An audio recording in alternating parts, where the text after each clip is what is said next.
السلام علیکم ورحمۃ اللہ وبرکاتہ۔ اللہ رب العزت کی ذات سے امید ہے کہ تمام ناظرین خیر و عافیت سے ہوں گے۔ آج کا ہمارا موضوع ہے کوئی ضرورت پیش ہو تو اس کے لیے حاجت، 2 رکعت صلاۃ التسبیح حاجت کی پڑھنا۔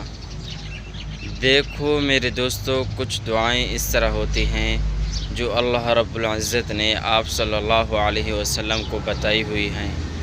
اگر ہم ان دعاؤں کے ذریعے مانگیں گے تو اللہ رب العزت انشاءاللہ بہت جلد ہمیں عطا کریں گے۔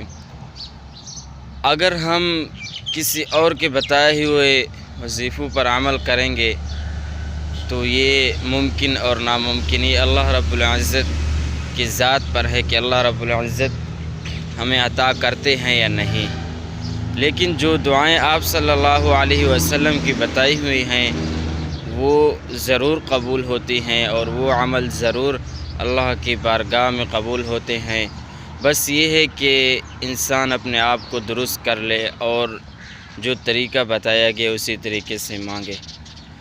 آپ صلی اللہ علیہ وسلم کا یہ معمول رہا ہے، جب کوئی ضرورت پیش یا حاجت پیش ہوتی تو 2 رکعت صلاۃ الحاجت پڑھتے، اور طریقہ کچھ یوں ہے کہ جب بھی آپ کو پیش ہو 2 رکعت صلاۃ الحاجت پڑھ لے، اس کے بعد اللہ رب العزت سے خوب گڑ گڑا کر رو کر مانگے، انشاءاللہ اللہ تعالی آپ کو عطا کریں گے۔